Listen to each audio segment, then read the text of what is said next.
Thank you, friends, for your well wishes and for reaching out. I like to share when I'm going through certain things because, as I shared my hospital picture being in the ER this past week and in the hospital, there's a lot of people that write back saying things like this has happened to them or they're going through something, and literally responded to at least 6, 7 people, I think, just from that post, having a back and forth and talking to them, and actually bumped into a waitress that follows and has had a similar thing when we were out eating yesterday. And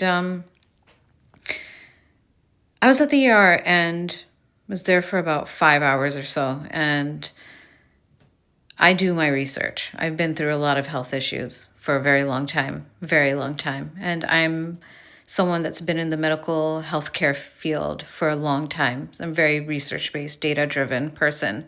So I do my research and I know a lot of stuff, and I'm continuously learning to know more so I can help myself and help other people. So with that said, I went in knowing that it could be one of 3 things at least. I feel my body, I'm hypersensitive. I'm very intuitive to what I go through day to day. And going in there, I always find myself being the customer service person, even as someone that needs the nurture and customer service herself. Hey, how are you doing? Yeah, how are you?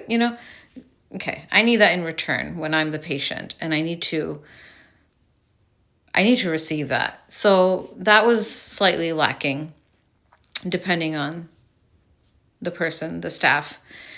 The PA is the person who attended to me in the emergency department, and basically he was coercing me, and I could hear the language in the discussion to make a shared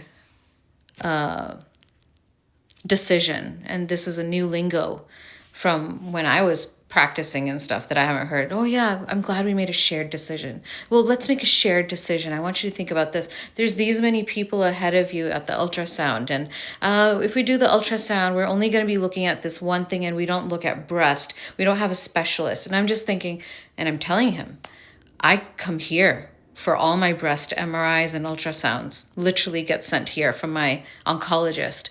And he's like, well, yeah, but today, in our department, there's several people ahead of you. So I'm like, is it a timing thing then? Well, he's like, yeah, well, I don't want you to wait, but it's up to you. I want to make a shared decision.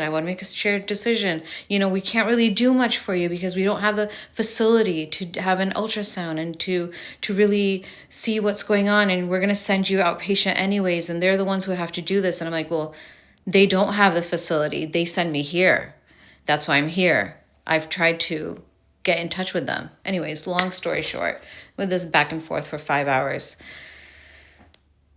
Today I go see my specialist, and there are masses in both breasts. Some that we knew that were there before, a couple of new ones, 3 new ones that aren't quite there. I'm due for another MRI. I do MRI and mammograms almost every 6 months. And this is a routine. I'm due for one. When I talked about this with imaging, they're like, oh yeah, someone changed it in the system. You're supposed to do it just once a year. I'm like, you can tell me what you think I'm supposed to do, but there's a doctor's order for 6 months, which it was there. So this is another layer of, you're supposed to do this, and, well, do you want to make a shared decision? We have these many people in front of you, and we don't have the facility. Either you're trying to cram in more patients and you don't want to deal with my breast situations, or give me some sort of diagnosis and, whatever it is that you're trying to coerce me into doing and get me out of this hospital as soon as possible. So the outpatient people have to deal with me. And also, look at the paperwork properly. Don't say supposed to when there's an order for certain things.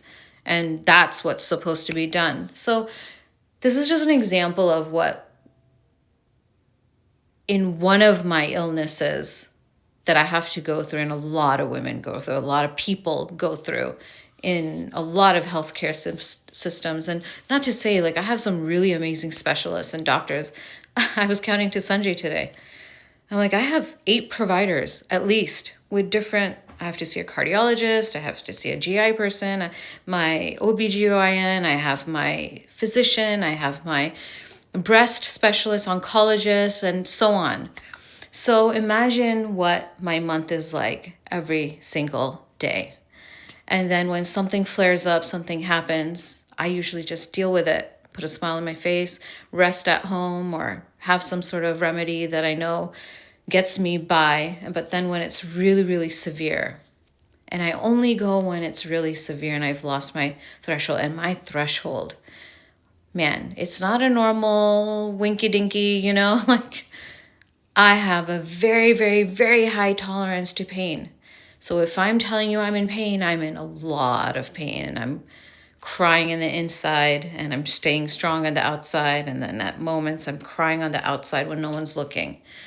So it takes a lot for me to get to that point of having to go to the emergency department. And it's not fun. I don't enjoy these things. Nobody, I think in general, enjoys having to get probed and prodded. And I told it, even this, you can't see all the bruising. Look at this bruising here and blood here and all that stuff.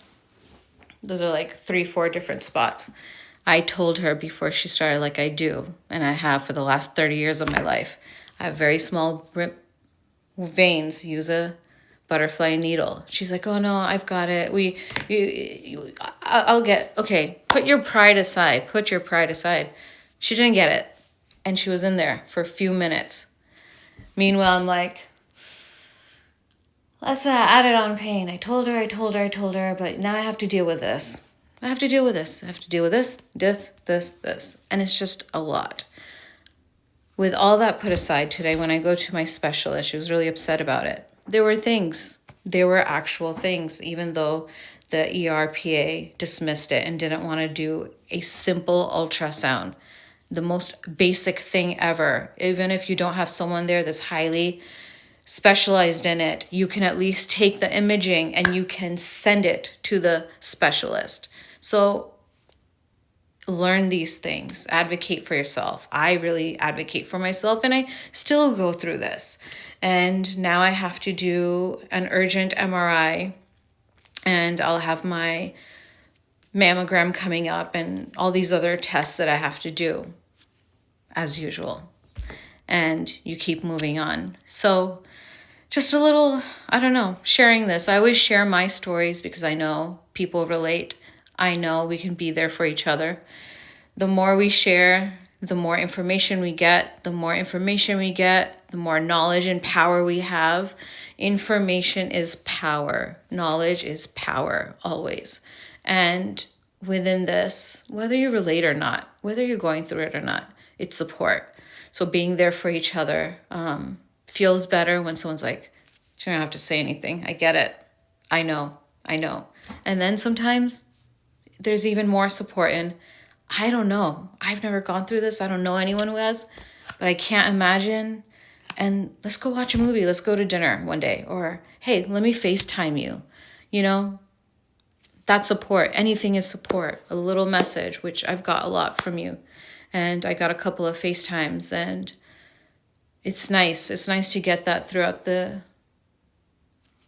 life of things. And it's not necessarily asking for attention, all the time, but it's just nice. It's loving and it's supportive. And I try to do that for other people, and I will continue to share things, and I'm going to share more things about the stuff that I've been going through for these last few years, especially dealing with my endometriosis and cervical cancer stuff and PCOS, fibroids, and I'm at high risk for breast cancer and all these other things, right?